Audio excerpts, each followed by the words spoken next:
It was my 33rd birthday, and for the first time in a while, I wanted to do something that felt personal. Nothing flashy, nothing extravagant. Just something simple, something warm. A dinner with the people who mattered, my family. I'd made a reservation at a small, elegant restaurant just 15 minutes from everyone's homes. A private room, soft lighting, a pre-ordered menu, and a custom cake I'd picked up the day before. I even wore the navy blazer my mom gave me last Christmas. The plan had been in motion for weeks. I sent out invites via text and email. I followed up. Twice. I made sure no one could say they didn't know. No one replied with a no. No one said they had other plans. So I assumed we were good. I showed up 15 minutes early. The host led me to the private room, which looked just like I'd hoped, clean, intimate, beautifully set. A long table with silverware arranged neatly, white napkins folded like soft wings, candles flickering gently in their holders. It felt special. I wanted it to feel special. I thought it would. At first, I didn't worry when no one showed right away. My family was chronically late. Someone's kid probably had a last-minute meltdown. Maybe traffic. Maybe a wardrobe malfunction. I ordered a drink and scrolled through my phone, even smiled to myself, thinking how they'd all come rushing in eventually, out of breath and apologetic, trying to make up for lost time with laughter and hugs. 15 minutes passed. Then 30. I refreshed the group chat and texted. Hey, everything okay? I'm here when y'all are ready. No response. After 45 minutes, I started to feel that familiar thud in my chest. Not quite panic, not quite anger, just that dull ache of uncertainty. Embarrassment creeping in like a slow fog. I looked around at the table again. Still pristine. Still untouched. The waiter came over, gave me that look. The one where they tried to smile with their eyes but pity seeps through anyway. Would you like to go ahead and order? I shook my head. Give it 10 more minutes. That's when my phone buzzed. A notification from Instagram. I opened it without thinking. It was a photo. A group photo. My sister Kelsey, her husband, my parents, my younger brother Eli, even my cousin Nina and her boyfriend. All of them at a steakhouse across town. Clinking glasses, beaming into the camera like this was the highlight of their week. The caption? Family night with the real ones. #grateful, #blessed. At first I didn't move. My brain refused to process it. I stared at the photo, blinked, looked again. Then I checked the comments. My aunt had replied. Missing Noah! And Kelsey, with the grace of a knife to the back, responded. He had his own plans tonight, smiling face with smiling eyes. My own plans. My own plans were sitting in this silent, glowing room, waiting for the people I thought were mine. I wasn't sad. Not yet. I was just hollow. I sat there a few more minutes. Just breathing. Just watching the candlelight bounce off empty wine glasses and polished forks. Eventually, I stood. Left a tip that cost more than the drink I barely touched. Walked out into the cold Denver air with my hands in my pockets and something cracking inside my chest. I drove home in silence. No music. No podcasts. Just me and the sound of my tires grinding over snow-slicked streets. By the time I got to my apartment, something had shifted. This wasn't about a missed dinner. This wasn't about poor communication or scheduling conflicts. It was deliberate. Calculated. And I didn't even feel surprised. Because when I thought about it, really thought about it, this wasn't the first time. Not by a long shot. Last Christmas, they forgot to tell me the dinner had moved to Eli's house. 2 years ago, at Kelsey's bridal shower, she gave a teary speech thanking everyone who helped, except me. I'd paid for the custom decorations. They never tagged me in family group chats. Or if they did, I was always the last one added. But I kept showing up. I paid my mom's rent every month, transferred automatically so she never had to worry. I covered my dad's car insurance, same story. I helped Eli with his student loans when he missed a few payments. I covered Kelsey and her husband's honeymoon Airbnb when their budget fell short. And not once did I ask for recognition. I didn't even expect it. But maybe I should have. Because now, sitting alone in the dark of my living room, the only light coming from the soft glow of the untouched birthday cake still sitting in its box, I realized something. There's a difference between being generous and being used. I had spent years being the safety net. The fixer. The silent backer. And this was my return. Exclusion. Dismissal. A family photo posted without me in it. A seat at the table I paid for, empty. The message was clear. And this time, I heard it. Loud and unforgiving. So I didn't text back. I didn't call. I didn't beg for answers. Instead, I opened my banking app. And I started canceling things. One by one. The first message came the next morning. My phone lit up at 7:42 a.m., a call from my mom. I let it go to voicemail. Then came a text.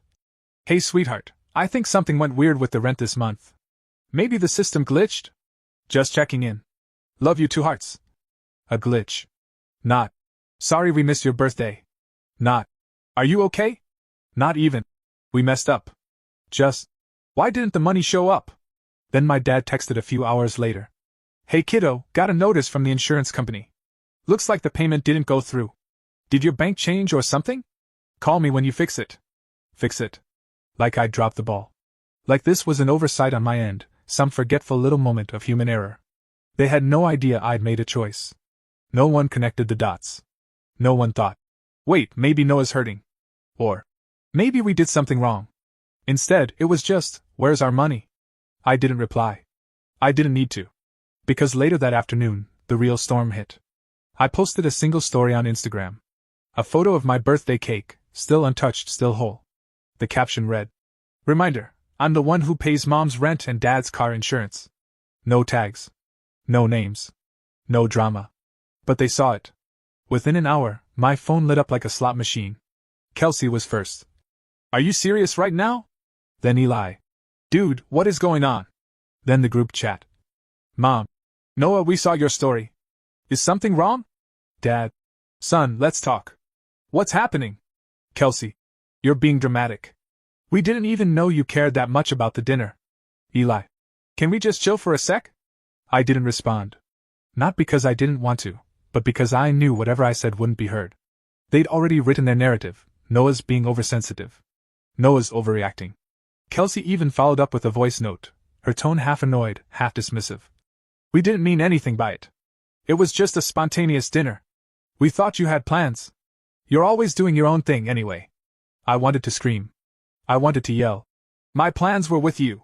Instead, I went quiet. I didn't say anything, not to them, not to anyone. But I kept canceling. Mom's automatic rent payment?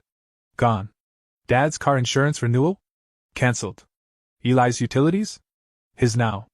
I went through my finances line by line, subscription-like payments I'd set up without fanfare, just to make everyone's life easier. Wedding gift fund for Kelsey and her husband? Closed.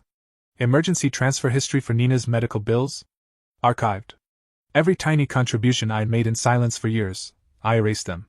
Not out of revenge. Out of clarity. And the silence? It wasn't just deafening. It was revelatory.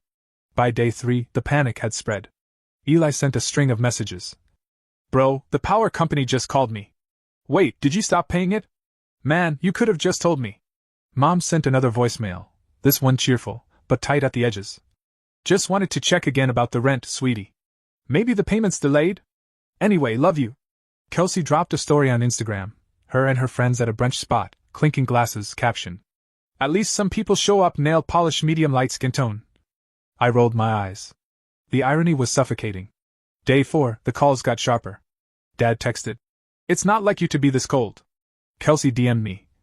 You need to grow up. You're blowing this out of proportion. One dinner doesn't erase all the things we've done for each other. I read it. Then I read it again. All the things we've done for each other. I laughed. Out loud. Then I opened my notes app and started listing every financial act of support I'd done over the last 3 years. Mom's rent, $500 per month for 36 months equals $18,000. Dad's insurance, $210 per month for 36 months equals $7,560. Eli's utilities, $150 per month for 24 months equals $3,600. Nina's emergency dental surgery, $2,300. Kelsey's bridal fund, $4,000. Birthday gifts, Uber rides, last-minute Venmo loans, $6,000. Total, over $42,000. And not once had anyone said, how can we help you? Not once had anyone asked, are you okay? Not once had I gotten a card. A thank you? A real, honest moment of recognition. But now that I'd gone silent, now that I'd stopped showing up, now that the ATM known as Noah had shut down, they were all scrambling. On day 5, Eli showed up at my apartment. I opened the door, and there he was, wearing a hoodie, hands in pockets, trying to look casual. Hey man, he said. I didn't say anything. He walked past me like it was still his house. You mad? He asked as he flopped on the couch. I stood there for a moment, Then I said, "No. I'm not mad. I'm humiliated." He blinked. "What do you mean?" "I mean I sat alone in a private room I paid for while you all had steak without me. And no one said a word? Not even a late text? And then Kelsey told the internet I had my own plans." He scratched his head. "We didn't think you'd care, man. You always seem so, I don't know, together. Like you don't need that stuff." I walked over to the kitchen, grabbed a glass of water. "You mean because I pay for everything?" I said. He didn't respond. "You think being silent means I don't feel?" Still nothing. Then he mumbled, "Mom and Dad are freaking out. The rent office called. The insurance lapsed. You could have given them a heads up." I set the glass down gently. "I've been giving them a heads up every single month, in the form of quiet support. Without complaint. Without a single ask in return. And no one noticed. Until I stopped." Eli stood up, voice rising now. "So what, you're just going to cut everyone off? You think that fixes anything?" I looked at him calmly. "No. I think you cut me off the moment you decided I wasn't worth a seat at the table." He opened his mouth to argue, then closed it. "Fine," he muttered. "Do what you want. Just feels petty." I nodded. "Maybe. But so does excluding your brother from his own birthday." He left. And I stood there in my living room, alone again, but this time, with something new. Conviction. Because for the first time in my adult life, I wasn't sacrificing my peace for other people's comfort. And I wasn't going to apologize for it. Not anymore. It began slowly. A ripple of confusion disguised as mild inconvenience. The kind of thing that could almost be mistaken for coincidence, if I hadn't planned every single step. Day 6 after my birthday, I woke up to a voicemail from my mother. Her voice was sharp but strained, carrying that fake cheer she always used when trying to manipulate the tone of a conversation. "Noah, honey, I just got a call from the apartment office. They said the rent still hasn't gone through, and if it's not resolved by Friday, they'll start eviction procedures.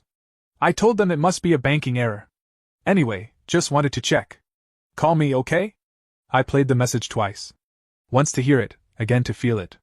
There was no "I'm sorry." No. "We miss you." No. "You didn't deserve what happened." Just panic. Just rent. Just a scramble to maintain the comfort she'd grown so used to without ever asking how it was maintained. An hour later, another message chimed in. This time from Dad. "Hey kiddo, I got a letter from the insurance company. Says the policy lapsed. Did your card expire or something? Would have been nice to get a heads up. I'm headed to the mechanic today, so just let me know when it's fixed. Not if, when. Not. Can you? You will." It wasn't that they were clueless. It was that they were entitled. That day, I didn't answer. I didn't respond. I opened my notes app instead and finished compiling the full list of everything I'd paid for over the past 3 years. Rent, insurance, bills, loans, holidays. Over $42,000. All while being treated like a footnote. Later that night, Kelsey texted me. "You're going to let Mom get kicked out over this? Really?" As if I were the villain. As if I hadn't spent 10 years making sure she had a home, electricity, warmth, and peace of mind. The gall. The audacity. I didn't respond. 2 days passed. Then 3. Eli texted again. "Just got off the phone with the power company. They're cutting service tomorrow unless I pay the balance." "You really shut everything off?" "Yes. I did. Without fanfare. Without announcement. Because no one ever asked when I started paying in the first place. No one ever wondered how the rent was magically always on time. How birthday dinners showed up. How late fees never seemed to reach the door. They never asked? They just received. Now they were realizing what it meant when I stopped. On day 9, I received an email from Kelsey, an all-caps subject line screaming through the inbox. "I can't believe you're doing this." She said I was selfish. That I was tearing the family apart. That I was acting like a child because I didn't get my way. What she didn't say was that she was sorry. What she didn't do was take accountability. Because in her version of events, I was overreacting. In her eyes, I was the problem. Not the dinner they excluded me from. Not the fake smiles or staged family photos where I was always the one taking the picture, never in it. Not the years I spent subsidizing their lives while they pretended they were doing me a favor by letting me. And even then, even now, I could have changed course. But I didn't. Because it wasn't about the money anymore. It was about value. Mine. So I waited. Let the rent office send more letters. Let the car insurance lapse. Let the utilities pile up. Let silence grow heavier and harder to breathe. Let them feel what I had, being forgotten, dismissed, erased. By the second week, the group chat had become a graveyard. No texts. No memes. No updates. Just a scrollable silence that used to be filled with chaos. Then Mom tried again. This time, her message cracked a little. "Noah, I don't know what we're supposed to do. They said we have until Friday?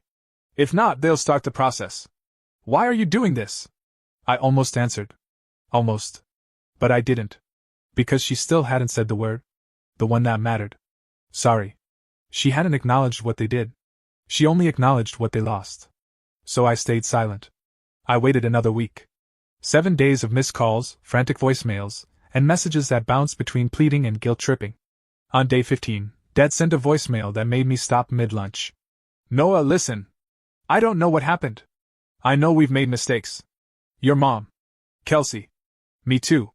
But this insurance situation is serious. If something happens and I'm not covered..." He paused. "Please, son. Don't make us pay for something Kelsey did." That part hit different. Not because he said please. But because, for the first time, he said what no one else had said. Kelsey did something wrong. And he acknowledged that I hadn't. Still, I didn't call. Because even then, I needed to be sure they understood. So I sat down, opened the group chat, and wrote the message I'd rehearsed in my head 100 times. It wasn't emotional. It wasn't cruel. It was honest. "Hi everyone. I wanted to clarify a few things since there seems to be confusion. I didn't cut anyone off. I simply stopped doing things I was never thanked for. The rent. The car insurance. The bills, I did those things because I wanted to help. But I've come to realize my support was never appreciated. Just expected. I spent my birthday sitting alone in a restaurant I paid for. No one showed up. No one texted. Instead, you had a separate dinner and posted about it like I didn't exist. That wasn't an oversight. That was a message. And I heard it. So here's where things stand. I'm not going to pay for people who don't treat me like family. If that changes, we can talk. Until then, I'm prioritizing people who show up for me. Not just my wallet." I hit send. Then I watched the scene, icons appear, one by one. Kelsey was first. Of course. Her reply came less than a minute later. "Wow. Way to make us all feel like garbage." Then Mom. "I understand you're hurt, but don't punish everyone for one night. We love you. We always have." That one stung. Because it sounded true. But I knew it wasn't. They didn't love me. They loved what I could provide. That's not the same thing. Ray chimed in, trying to play neutral. "I didn't even know it was your birthday dinner. Kelsey said you had other plans?" Classic Ray. Always backing out when accountability knocked. Dad didn't reply in the chat. He sent me a private message. "I messed up. You've done more for this family than any of us ever acknowledged. I let Kelsey run the show because it was easier. I should have stepped in. You didn't deserve what happened. If you're open to it, I'd like to sit down. Just us." That one I sat with. I didn't answer. Not right away. I wanted to see what they'd do without me. The following week, I learned Mom missed her rent deadline. Her building emailed me the overdue notice because I was still listed as emergency contact. I didn't call. I didn't pay. Dad had to pay out of pocket to renew his registration after the DMV flagged his expired insurance. He updated the policy himself. First time in 6 years. "Eli?" He Venmo'd me $40 with a note. "For that time you covered me." It was small. But honest. Then came Saturday morning. A knock at my door. I checked the peephole. Dad. No warning. No texts. Just him on my porch, holding 2 coffees. I opened the door slowly. "You drove all the way up here?" He nodded. Handed me one of the cups. "Didn't think you'd answer the phone." I let him in. We sat in silence for a while. Just sipped. Watched kids bike by. Then he said, "I read your message. A few times. Think I needed to see it in writing." He exhaled. "I didn't realize how blind I'd been. I let Kelsey do the talking. She's always been the loud one. You've always been the quiet one. I guess I let her fill the space." I nodded. "She didn't just fill it. She weaponized it." He winced. "Yeah. She did." Another pause. "I'm not here to ask for anything," he added. "I just wanted to apologize. Not because I'm losing something. But because I already lost something. You." And for the first time in years I believed him. Because he didn't blame me. He didn't beg. He just told the truth. And that was more valuable than every rent check I'd ever written. We talked for an hour. About everything. About nothing. No money changed hands. No promises made. Just honesty. The kind I'd waited my whole life to hear. That night, I sat on my couch and finally let the tears come. Not because I was sad. Because I was free. Because the mask had come off. And they were finally starting to see me, not as a wallet, or a fixer, or the guy who always showed up, but as a person. As Noah. The brother. The son. The man who'd stopped paying. And started reclaiming himself. It took time, more than I expected, but less than they probably hoped. After Dad's visit, things didn't change overnight. There wasn't some big tearful family reunion, no fireworks, no magical group hug where we all sat around laughing about how silly the misunderstanding was. That wasn't the point anymore. The point had shifted. For the first time in my adult life, I wasn't waiting to be included. I wasn't hoping for recognition, or silently tallying the debt I had paid in emotional labor and quiet sacrifices. I wasn't playing the role of the good son, the dependable brother, the financial safety net they could all lean on while pretending I wasn't carrying their weight. I was just existing. Living my life without the pressure of being their invisible anchor. And they noticed. Kelsey was the first to crack, though true to form, she didn't come to me with vulnerability or accountability. She sent an email. Not a text, not a call, an email, carefully composed and borderline defensive. Half an apology, half a justification. I never meant for you to feel left out. She wrote. You've always been kind of distant, Noah. I thought you liked your space. I didn't think you cared about that dinner. Honestly, I thought you were better off without all the family chaos. She said the word sorry, once, tucked between a paragraph about how hard it is to juggle her job and her family and her social calendar. It wasn't malicious. Just oblivious. But I didn't reply. Not because I was still angry. I wasn't. I was just done pouring energy into people who never reciprocated. Mom called a few more times. At first, the messages were veiled in guilt. I don't know what we're supposed to do, the rent is past due, I'm getting older, Noah, I can't live with this kind of instability. She still hadn't said sorry either. But the tone changed. Her fifth voicemail was different. I miss you, she said, her voice softer. Not the rent. You. I miss hearing your voice. I know things went wrong. I just don't know how to fix them. That one I saved. I didn't respond, but I listened to it twice. Not because it was perfect, but because, for the first time, she was speaking to me, not the role I played. Eli texted too. Not often, but occasionally. You free for a beer sometime? You should see the new place. I paid for it myself. Kind of proud. Hey. I get it now. He never pushed. He didn't try to fix things with a grand gesture. He just showed up, little by little. I didn't accept every invitation, but I didn't ignore him either. One day, I dropped by his apartment unannounced. We watched a game, cracked open a couple beers, and didn't talk about anything heavy. That was enough. For the first time, I wasn't the one keeping us connected, and yet the connection was still there. Only this time, it didn't come with a bill. A month passed. Then two. I kept expecting them to snap back into old patterns, expecting the passive-aggressive comments, the guilt-tripping, the family means everything unless it costs us something attitude. But it didn't come back. At least, not in the same way. Mom missed her rent deadline again. The building sent me another automated notice. But she handled it. She figured it out without a call or a request or a subtle hint that I should step back in. Dad renewed his insurance on his own again. He even updated his own policy documents, for the first time in 6 years. It wasn't just about money anymore. It was about them realizing they had to function without me, and maybe even appreciating what I'd done once it was gone. That's what I'd been waiting for all along. Not applause. Not reimbursement. Just recognition. A few months later, on a Sunday morning in spring, I got another knock on the door. This time, it was Mom. She stood on the porch, clutching a Tupperware container like it was a peace offering. Her eyes were puffy. She wasn't wearing makeup. Her coat was too big, like she hadn't planned on staying long. I opened the door but didn't say anything. She looked up and gave a small, tentative smile. I made the chili you used to like. I stepped aside. We didn't hug. We didn't cry.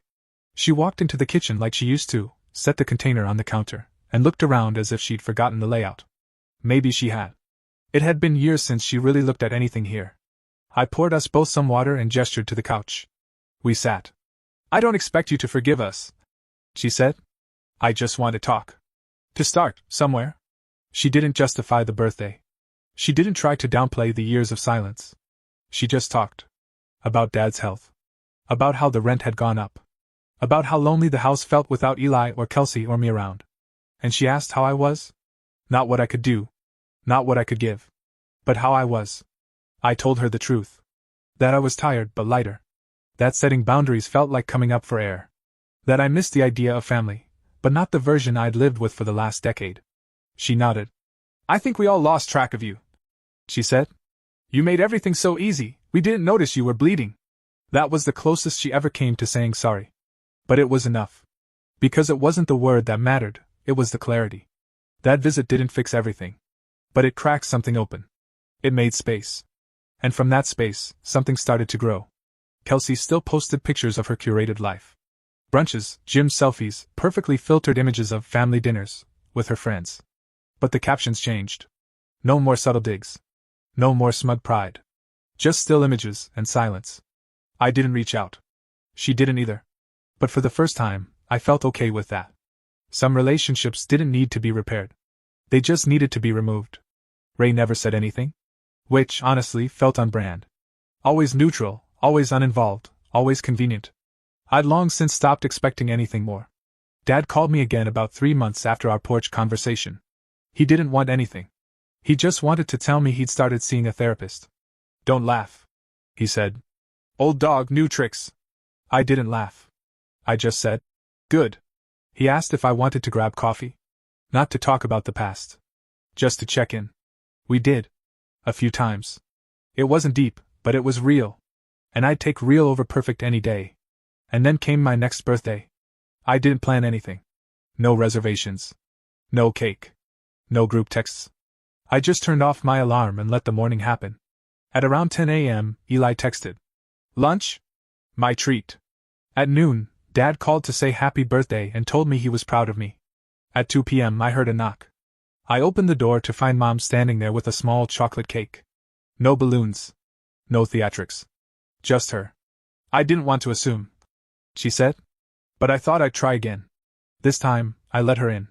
We ate cake on the couch, watched an old movie we both loved, and talked about nothing at all. And for the first time in over a year, I realized I felt something I hadn't in a long time. Not rage.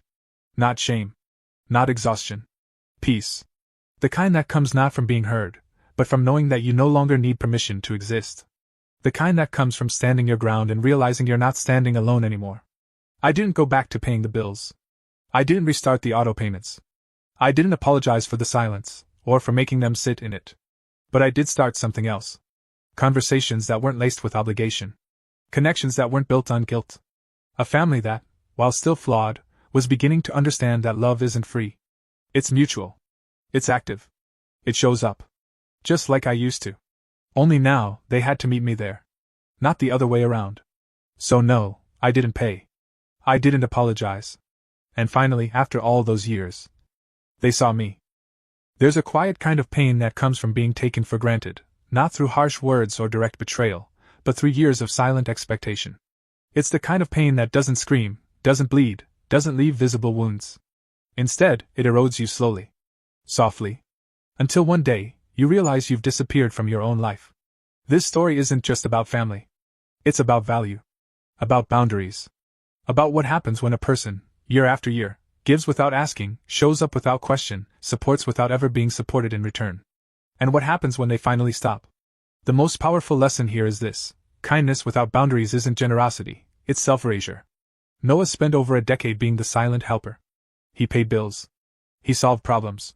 He caught every fall before it could reach the ground. And because he never asked for recognition, his family stopped offering it. Because he never said no, they assumed the answer would always be yes.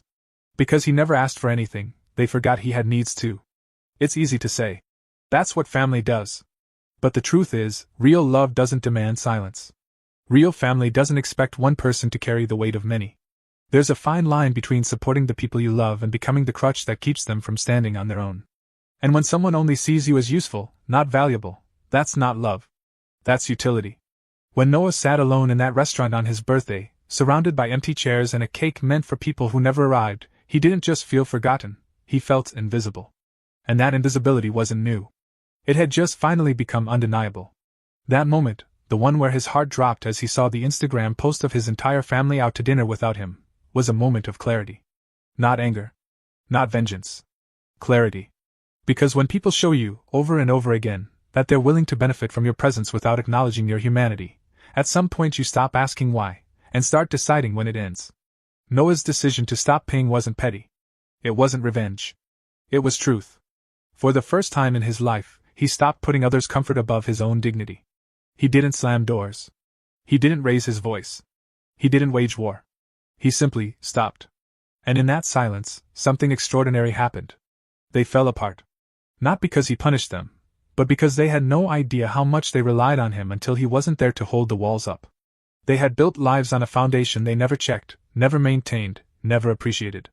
And when that foundation stepped away, it cracked. But here's the real heart of the story. The silence wasn't meant to destroy, it was meant to reveal.